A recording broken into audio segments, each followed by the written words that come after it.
Esse trajeto que faço hoje de bicicleta pela rua 15 de novembro, segundo alguns historiadores, pode ter feito parte do antigo caminho do Piabiru, uma rede de trilhas indígenas que cruzava o continente sul-americano ligando o Oceano Atlântico ao Pacífico.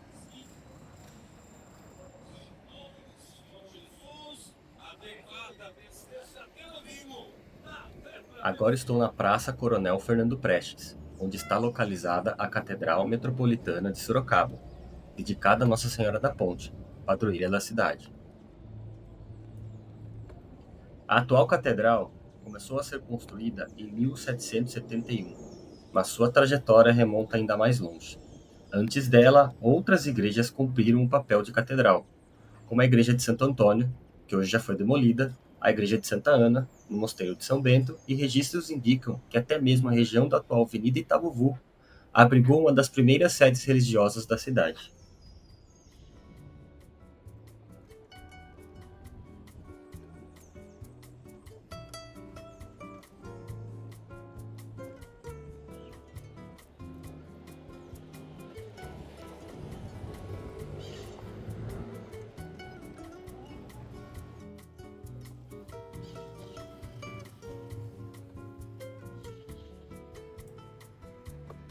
Aqui à minha direita, onde hoje funciona uma igreja evangélica, já estiveram instaladas agências de distintos bancos.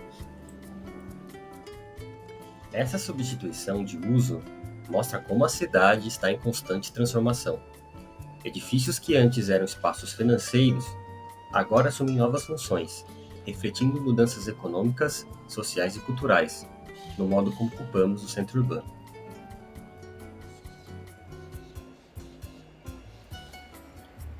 Se não houvesse tantos edifícios à frente, já poderíamos avistar o Sorocaba lá embaixo.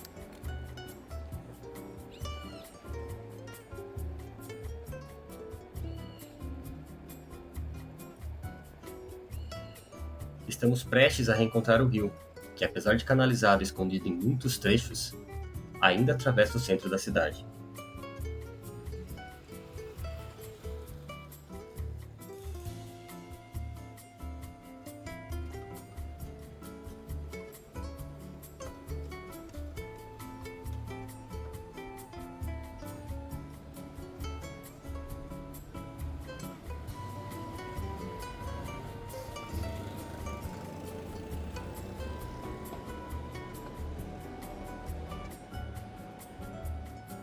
À minha esquerda está a Praça Arthur Fajardo, popularmente chamada de Praça do Canhão. O local foi doado à cidade pelo brigadeiro Rafael Tobias de Aguiar, com a condição de que permanecesse como espaço público e livre de edificações.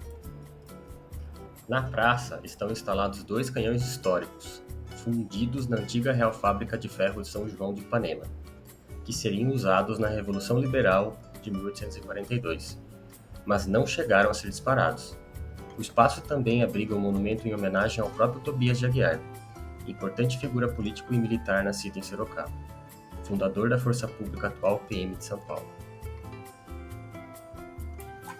Agora chego a um ponto crucial do trajeto, a esquina da rua 15 de novembro com a ponte que liga a Avenida São Paulo. É justamente aqui, às margens do rio Sorocaba, que se estabelecia um dos espaços mais simbólicos da história da cidade, o ponto de parada dos tropeiros que vinham do sul do país. Esses viajantes que cruzavam longos trechos pela antiga rota da Raposo Tavares paravam às margens do rio para descansar, abastecer e, sobretudo, comercializar. Foi aqui que aconteceram as famosas feiras de Muares, que transformaram Sorocaba em um dos principais polos comerciais da rota tropeira do século XVIII e XIX.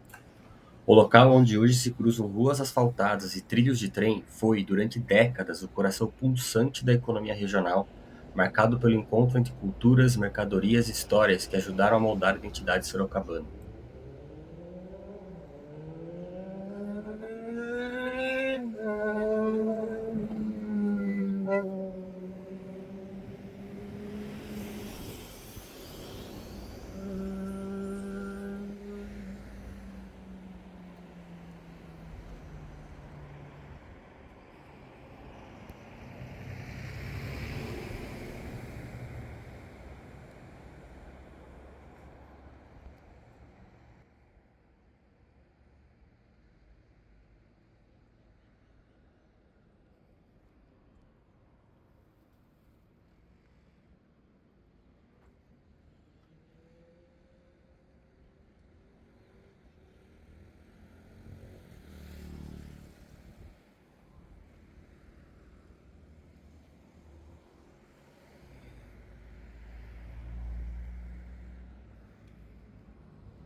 Neste trecho, o rio ainda mantém parte da sua sinuosidade original.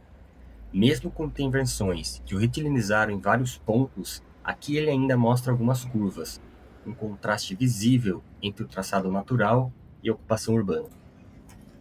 Esse é um dos pontos mais críticos do debate urbano recente em Sorocaba, o conflito entre mobilidade e conservação ambiental. Mas, antes de seguir, vale lembrar a importância hidrográfica do rio que estamos atravessando. O rio Sorocaba é um dos principais cursos d'água do estado de São Paulo e o maior afluente da margem esquerda do rio Tietê. Ele é o resultado da convergência de vários cursos d'água nas áreas de cabeceira, principalmente nos municípios de Ibiúna, Cotia, Vargem Grande Paulista e São Roque. É ali, no Planalto Atlântico, em áreas de relevo mais elevado e com predominância de rochas cristalinas antigas, que o sistema começa a se estruturar. Em termos simples, ele não começa como o Rio Grande, ele vai se formando pela soma de pequenos cursos d'água que se unem até ganhar corpo. Depois dessa formação inicial, ele percorre cerca de 180 km em linha reta, aproximadamente 227 km considerando suas curvas naturais, atravessando uma área de drenagem de mais de 5.200 km². Ao longo do trajeto, ele recebe afluentes importantes como Rio Sarapuí, Rio Ipanema, Rio Pirapora, Rio Tatuí e Rio Pirajibu. Geologicamente, ele começa no Planalto Atlântico, região de rochas cristalinas muito antigas, e depois, a partir da cidade de Sorocaba, passa a correr pela Depressão Periférica Paulista, onde predominam rochas sedimentares da Bacia do Paraná. Essa mudança geológica influencia diretamente o relevo, a sinuosidade e o comportamento do rio. Um ponto marcante da sua formação é o trecho da Serra de São Francisco, onde ele forma um pequeno cânion. É ali que está a barragem da represa de Itupararanga, que regula sua vazão. Concluindo que o rio Sorocaba não nasce de um único ponto, ele se forma pela união de vários pequenos cursos d'água, nas regiões de Ibiúna, São Roque e Cotia. Começa pequeno, mas vai ganhando força e ao receber afluentes como o Ipanema e o Sarapuí, ao longo de quase 200 quilômetros, ele corta o interior paulista até encontrar o rio Tietê.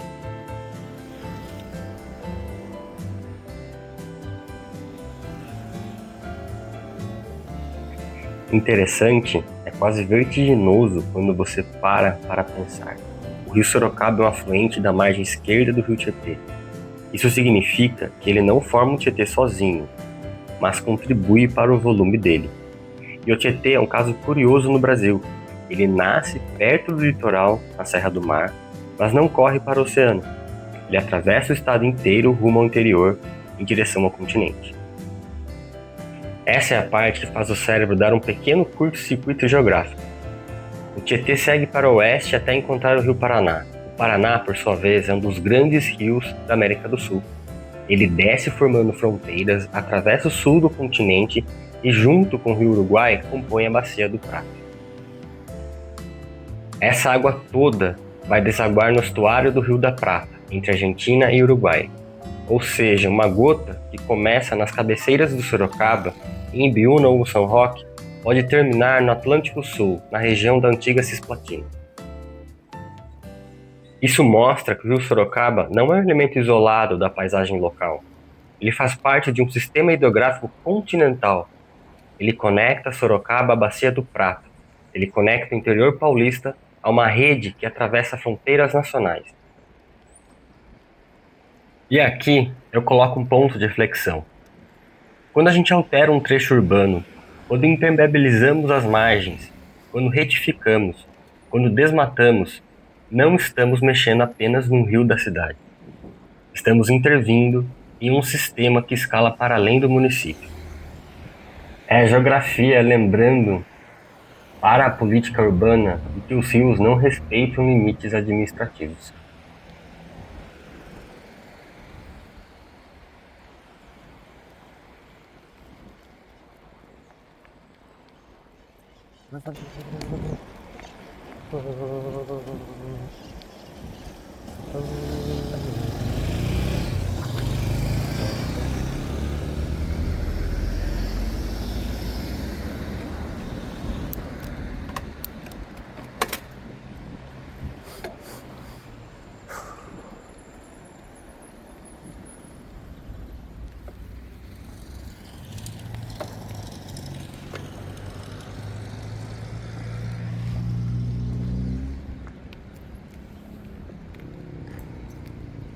Parque Linear do Rio Sorocaba é um parque esquecido que pode virar asfalto.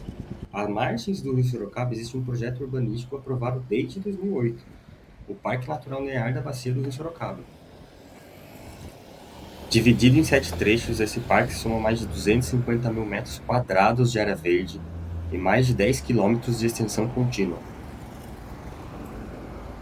Se totalmente implementado, seria um dos maiores parques lineares urbanos do Brasil, conectando mobilidade urbana, lazer, conservação ambiental e qualidade de vida às margens do principal rio da cidade. Mas, em vez de consolidar essa área como parque público ecológico, a Prefeitura de Sorocaba propõe a construção de uma segunda marginal direita, sobre o leito e a vegetação que ainda resistem ali.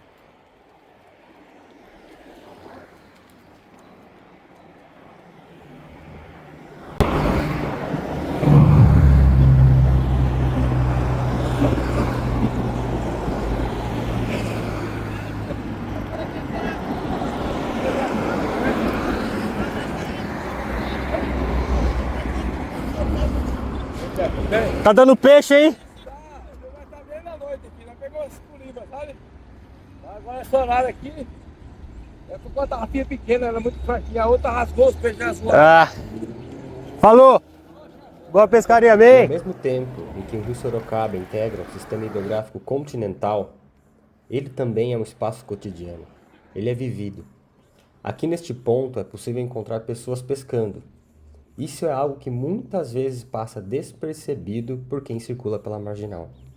Os carros passam, o fluxo é intenso, mas ali embaixo, quase invisível para quem está na via, há alguém pescando. Isso revela uma dimensão importante do Rio Sorocaba. Ele ainda é usado, ainda há uma relação direta entre as pessoas e a água. Não faz tanto tempo assim que o rio era utilizado para banho e lazer. Nas décadas de 50 e 60, há registros e relatos de que a população frequentava suas margens para nadar. Em termos históricos, isso é ontem. Estamos falando de pouco mais de meio século. Hoje a pesca aparece como uma das últimas formas de apropriação direta desse espaço. Não necessariamente como subsistência, e não cheguei a perguntar ao pescador, mas como prática cultural, como lazer, como permanência.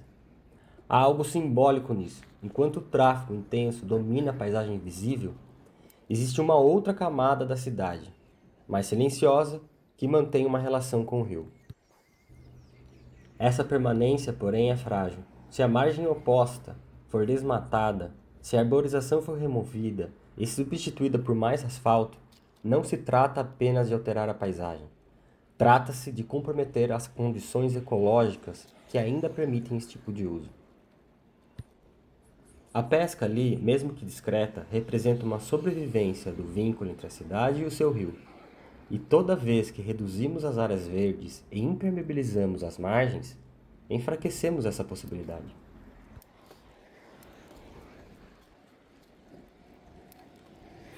E aqui, Kleber, sem nenhum roteiro, eu acho que eu encerro essa parte do percurso, a parte 2, com uma reflexão importante. Então a presença do pescador ali não é apenas uma curiosidade que não foi combinada, né? Encontrei ali no percurso. Ele é um símbolo. Então preservar o rio não depende de alguém estar ali pescando ou nadando, que é coisa impossível de se imaginar hoje. Mesmo que você não nade, mesmo que você não enxergue, que você não use, pensa que ele sustenta um ecossistema que vai muito além da cidade. Ele regula a temperatura, infiltração da água, biodiversidade, qualidade ambiental e até a dinâmica das enchentes, que tantas pessoas sofrem ainda em Sorocaba. O fato de a gente não enxergar o rio, porque ele está canalizado em muitos pontos, está escondido atrás de uma mureta, não significa que ele deixou de existir e também cumprir as funções. O rio vai ficar ali, ele está ali e ele vai permanecer ali por milênios, milhares de anos. Então a gente precisa pensar nesse rio que atravessa a nossa cidade, esse território, e nesse sistema hidrográfico que é muito maior, é colossal, é gigantesco. Então, preservação não é uma questão de uso individual, ou a conservação não é uma questão de uso individual. Então, mesmo que eu nunca lance, ou você nunca lance uma rede, o rio continua sendo parte da nossa cidade. E talvez o primeiro passo para nós seja justamente esse: voltar a enxergá-lo.